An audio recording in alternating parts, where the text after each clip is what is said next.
নিতাই গৌর হরিবল। সবাই ভালো আছেন তো? এই দেখুন, ভগবানের মন্দিরে, হ্যাঁ, ভগবানের মন্দিরে বসে আছি। ভগবানের পূজা অর্চনা করেছি তো। ভগবানের পূজা অর্চনা করে চলে গেছিলাম নিত্যকর্মে। এসে ভাবলাম ঠাকুরের মন্দিরে বসে একটু ছবি করব। এটাই তো মনে আশা ছিল। আপনারা সবাই তো ভালো আছেন। আমি ঠাকুরের মন্দিরে বসে আছি। দেখুন, ঠাকুরের যে কর্মগুলো হয়েছে, দেখুন আমার গোবিন্দকে সব পুষ্প দিয়ে সাজিয়েছি, পূজা অর্চনা হয়ে গেছে। তবে মন্দিরে বসে একটু ভগবানের সঙ্গে কথা বলবার চেষ্টা করছি। ভগবান তো আমার কথা শুনবে না বা বলবেও না, তবু আপনাদের লাইভে আমি এসেছি আপনাদের জন্য। আমার ভগবান আজকে পূজা অর্চনা হয়েছে অনেক পুষ্প দিয়ে।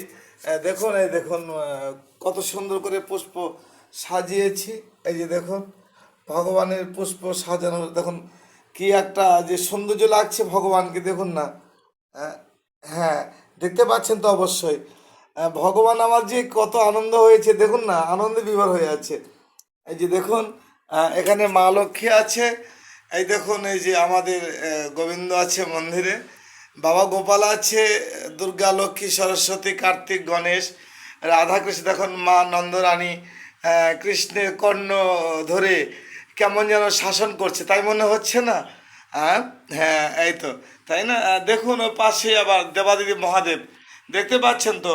হ্যাঁ, ওর পাশে আছে আমার ভগবান বাবা লোকনাথ ব্রহ্মচারী। উনি, হ্যাঁ, উনিও তো একজন অবতার।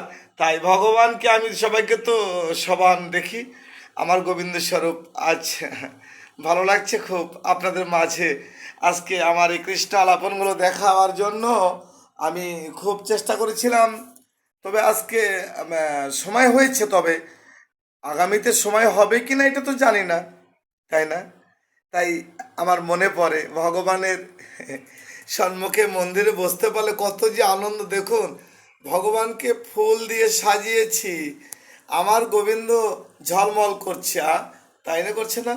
দেখুন মা, আবার দেখুন মা নন্দরানী কিন্তু আমার ভগবান শ্রীকৃষ্ণের কর্ণ ধরে শাসন করছে। হয়তো পরে গৃহে গিয়েছিল, নবনী ক্ষীর চুরি করেছে তো, তাই মা শাসন করছে। ওটা ভগবান বা নন্দরানীর কথা বা ভাবনা, আমাদের তো কিছু না। আমরা শুধু ভগবানের।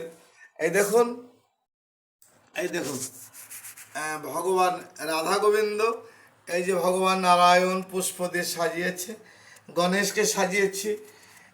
শ্রীমদ্ ভাগবত গীতা আছে এখানে। দেখুন, এই যে আমার গোপাল, বাবা গোপাল আছে, আমার গুরুদেব আছে, আমার দিদিমণি আছে, সঙ্গে আছেন মা লক্ষ্মী। দেখুন মনসা, মা সরস্বতী, বাবা লোকনাথ, দশভুজা দুর্গা আমাদের সম্মুখে সামনে আসবে। দেখুন মা নন্দরানী কিন্তু দহন করছে, গাভী দহন করছে, আর কৃষ্ণ ওই দহন করার পাশে দাঁড়িয়ে, ওই যে বৎসর নিকটে দাঁড়িয়ে আছে কৃষ্ণ বাঁশরি নিয়ে। আর আরেক কিছু দেখুন, মানে ওই ভগবান মার পিছনে দাঁড়িয়ে ওই গাভীকে পরশ করে আছে, তাই না? কেমন লাগছে? ভালো বুঝি লাগছে না? ও, লাগবে লাগবে, ঠিক আছে। হরে কৃষ্ণ, ভালো থাকবেন সবাই। নিতাই গৌর।